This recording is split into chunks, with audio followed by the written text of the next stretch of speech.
Hi, loans today. Right, okay. It's getting close to exams now, so I've got to focus on what you need to know. You've got to be able to find the repayment R.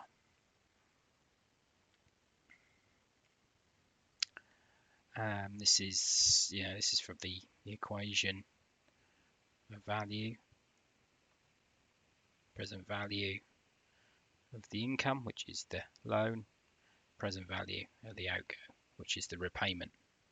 So typically, we get these sort of equations here. That sort of thing. If I do that, so this is a loan amount of L at time 0, i.e. paid to you or the customer at time 0. And then there's through time for n periods or n years, really, I'm talking about here. Payable, say, p times in each time period, sub-time period there. The amount R per time period. So if it was monthly, it would be R divided by 12. You'd be repaying each time. As I said, that R, if this was monthly, or changing this p-thly to get rid of the p there, we know that we can do that.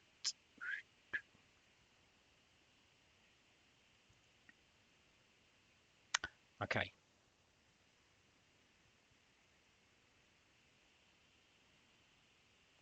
Need an effective rate of interest, of course. Right, 2. Next thing you must be able to do is find the loan outstanding, time t. 2 methods, which is important. The retrospective method and the prospective. So the retro one is the accumulation of past cash flows to time, I'll just say to time t. So for instance, if you got a loan at time 0, you'd have to accumulate that at the effective rate of interest time t. Similarly, you'd then have to take off that the accumulated premiums or repayments, I should say, that you've paid. The prospective is the present value at time t of future cash flows, which is where the loan is paid up front, is just the repayments.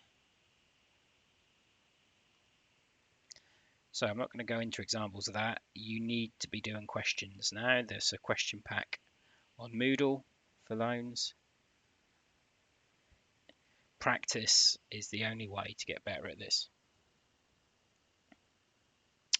Next thing you need to know, you need to be able to find an amount of interest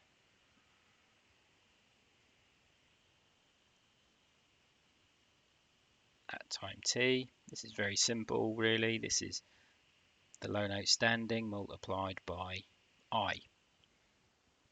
Now you need to be careful. Say this is an annual interest rate, but the repayments are monthly. Obviously, the interest in that monthly period you would need to do the 1 plus I to the 12th minus 1 to give you that effective rate for the month, etc. So once again, that comes through with practice. That does. You don't need that much practice. You soon get the hang of this. The good news is there isn't much more than that, really.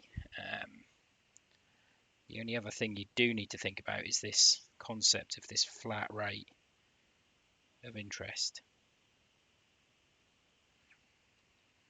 What says, which basically it doesn't use an equation of value to equate your repayment with your loan. It says that your repayment, and we'll say R, is equal to loan, bracket, 1 plus N, and I'm just going to call it J, just some different where J equals flat rate divided by N. So what's this doing here? So this calculation is obviously a kind of a simple interest calculation. And it says you got your loan, we're going to add to it an amount of interest, which is your loan amount multiplied by the number of years and then times by the interest. Now we know that that doesn't mean that's an effective rate. The reason being, an effective rate would be applied to the loan balance through time, which obviously does this sort of thing. Sorry, that is meant to be an X and a Y axis there, everybody, so sorry about that. So if I put loan outstanding here, at the start it will be L, and then it will gradually go down to 0 at the term. Flat rate isn't doing that. Flat rate's assuming L, just going to put flat on there, all the way, or just that's N, so that would cut off there, obviously.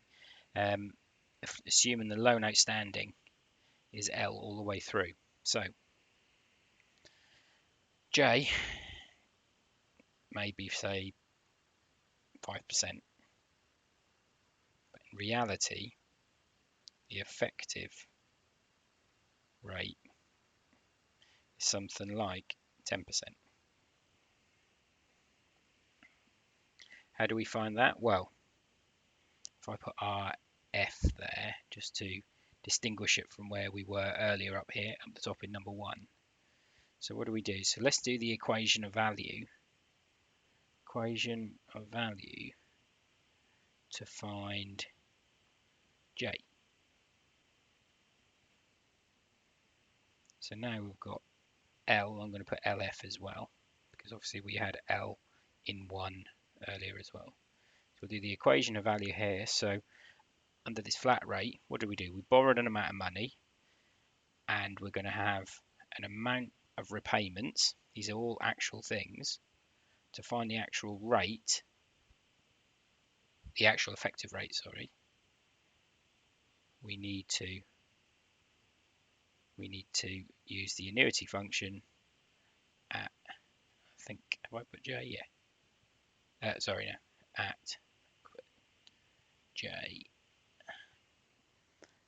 dash there, which is then the effective rate.